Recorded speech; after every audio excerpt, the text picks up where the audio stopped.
Si Attorney Ray Cartojano. Attorney, mayong udto. Ang good to, Bumboy Bon. Okay, Attorney Ray, grabe na magad ang mga hisgutanan. Karong panahon na may kalabutan ni ining charter change. O karon nanawagan karon ang poll lawyer nga si Attorney Makalintal ngadto sa COMELEC nga dili dawaton kining mga pirma para sa People's Initiative.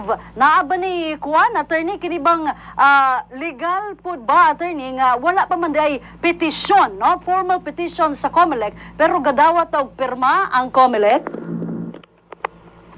Yes, no na procedural nga issue nga gina-raise din na Bumboy Bon, no? Kay ang katawhan wa nakasabot kung unsa bang provision ang baguhon. Yes. No, murag ipirma lang pagkatapos siguro i-attach na ng ilang signatures. So diha pa lang sa preparatory steps daghang pwedeng i-question. No, Bumboy Bon. Dapat siguro din ang ilang pirma naka-attach mismo dito sa kanang main petition. No, so naipunto din na si Attorney Makalintal, no, being an election lawyer, procedurally na problema tungod lagi nga base sa ubang area dahil ang ilang na kuan, no, naintindihan Bumboy Bon nga provision, no, was yung uban dito economic provisions lang mo tong gingon nga walay mga political provisions sa ubang area pod na ni agree pod nga ng mga political provisions on term limits. So, na-point din ha, no? Ang gipadala lang pirma. So, problema din na, unsa ng pirma? Correct. No, asan siya? No? Unsang particular provision sa atong batakang balaod ang dapat i-amend? No, kaya natin nakita ang version, daghang version po siya Bumboy Bon, no? Na ay version nga i-amend katong provision sa voting sa Senado o Kongreso. Napoy katong economic provisions, daghang provisions actually. No, so kung mauli ni siya Bumboy Bon nga daghag provisions nga baguhon, di na siya amendment. Okay. Technically. Ang term ana no sa balaod, revision na siya. Okay. Constitutional revision nga klaro kayo nang ideklara sa atong Korte Suprema Bumboy Bon nga basta constitutional revision ang remedy sa People's Initiative dili siya pwede. Okay. No, so ulito nato to Bumboy Bon na basta revision, no, ang pasabutin ng daghag baguhon nga mga provisions sa atong batakang balaod, di lang kanang simple amendments sa kanang related nga provision, ang gingon sa atong Korte Suprema dili available ang remedy sa People's Initiative. Okay. No, ang remedy lang na Bumboy Bon, duha lang. No, kanang giningon nga Constituent Assembly ang atong Kongreso ug Senado ang mag-meet, no, tapos sila mo agree nga i-amend o di ba kanang giningon nga Constitutional Convention. Okay. So taas-taas ni siya, no, Bumboy Bon. At atong forecast ani kung ilan ning idayon ang muundang ani ang desisyon sa atong Korte Suprema. Okay. So, lahi ang amendment nga ginatawag o lahi ang revision. Ang amendment attorney na aray certain or specific nga provision nga i-change. Yes, nawa pa kayo na-cover na sa atong mga mainstream media, no? Okay. Kaning distinction na siya Bumboy Bon, no? Kaning differentiation sa kanang giningon nga amendments o kanang revision. But ang decision sa Korte Suprema, dili ni atong opinion Bumboy Bon, Okay. decision ni sa atong Korte Suprema nga niingon sila basta revision, no, daghag provision, unrelated provision sa atong batakang balaod gusto nimong baguhon, usa na siya ka revision. No, di ni siya amendment. No, for example, economic provision, Okay. term limits, baguhon ang form of government, di na siya amendment. Okay. Usa na siya ka revision. Nga giingon sa atong Korte Suprema, klaro nga desisyon nga ang remedy sa People's Initiative dili available tungod ang reason Bumboy Bon tungod kay nakabutang na sa atong batakang balaod, kaduha komplikado na kayo. Di na masabtan sa katawhan, no? In fact, ang lawyers nagadebate sa daghang provisions, how much more pa ang ordinaryo nga Pilipino nga hatagan nimo daghag mga amendments Correct. sa atong batakang balaod, wa pay benefit sa discussion. So ningon ang atong Korte Suprema, no, citing ang proceedings sa kaning giningon nga Constitutional Convention, nga mas maiagi na sa public debate, Okay. nga makuha lang nimo na sa kanang giningon nga Constituent Assembly o di ba sa kaning Constitutional Convention. So taas-taas pa ni siya na Bumboy Bon, pero ang may mga development karon nga makita nato nga medyo naghumok po datong Senado, Okay. no? Medyo nihumok ang atong Senate President, ipatawag siya sa atong presidente, ningon siya nga maminaw na ang Senado karon. No? So mo itong na-mention po ba before nga ang atong mga senador musayaw yun ni sila. Yes. No? So niguwas karon, no? In fact, in less than 2 weeks, misayaw na atong Senate President.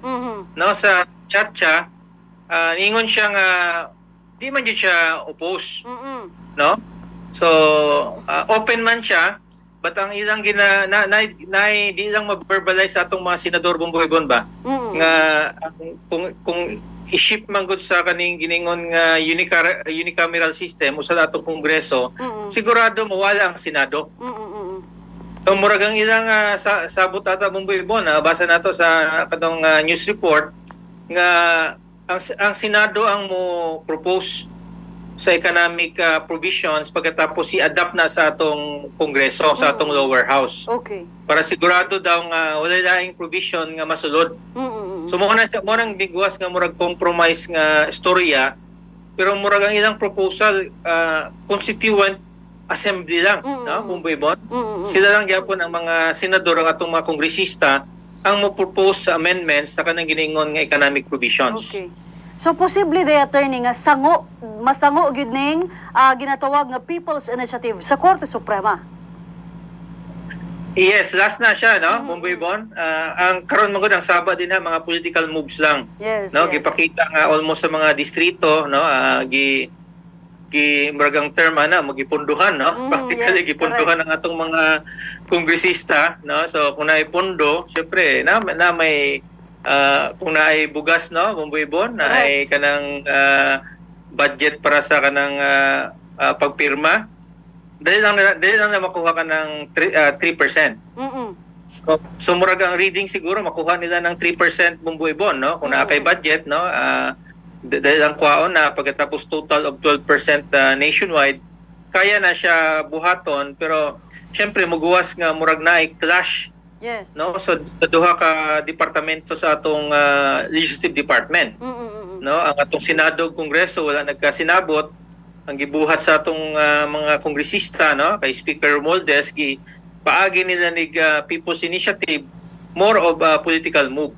Okay. No, nga medyo nihumok man ang atong mga senador. Atong makita karon medyo ni sayo-sayaw na atong mga senador, no, hinay-hinay, no, nagsugod na sa atong Senate President. Okay. So posible po attorney nga kung ma-ex kining People's Initiative sa CONAS, attorney sila mauna lang ni ang last resort nila, attorney Cartuano. Muguwas nga murag compromise na siya nga pamaagi. But sa atubangan sa atong presidente, ang murag ang commitment ni Speaker Romualdez nga ang mo propose sa economic provisions sa atong Senado. Okay. Tapos i-concur lang daw sa kuan, i-concur lang sa House, no? So siyempre siguro dili sila mobuhat og sarili nilang version, ilang i-suggest lang sa Senado, tapos ang Senado ang mo propose, tapos limitado lang Bumboy-Bon sa kaning giningon nga economic provisions, no? So ang economic provisions apil ng kaning pag-open sa atong mga public utilities. Yes, yes. No? Education, no? Advertising, no? Bumboy-Bon. Mo nang mga areas nga ginaingon nila nga importante kayo nga kinahalag foreign capital. Okay. So sa pagkakaroon attorney taas pa kay ning hisgutanan pero murag ma-push through karong tuig attorney murag naa pa gyoy higayon nga posible maduso gyud sa attorney Cartuano. Well, kung ako matanaw, no, People's Initiative, ano yung chance, no? Yes, yes. Bumboy-Bon, I hope na nasayop ko, no? Kung mo-decide ang atong Korte Suprema, People's Initiative sa daghag version, wala na chance, but more of a political move lang ni, no, sa atong mga kongresista. So, ang usa ka remedy din, hey, Bumboy-Bon, dili People's Initiative, Yes. kundi Constitutional Assembly. No, CONAS ang remedy ani mas paspas daw pagkatapos sa kaning dili kay gastos. Yes. So problema lang ani Bumboy-Bon base na yung mga ubang provisions nga ilang insert, Correct, correct. no, wala sa passing ang kuan ang katawhan napa may final nga chance kay iagi manig referendum gyapon. Di man ni siya automatic Bumboy Bon, no? Hindi pa sabot nga na-propose ni sa atong Senado, Kongreso, nag-agree sila. Ang final approval gyapon mao gyapon plebiscite. Yes. No, nga i-approve gyapon sa katawhan, mao gyapon ig public debate. Oh. Ang final version sa kaning proposal through CONAS.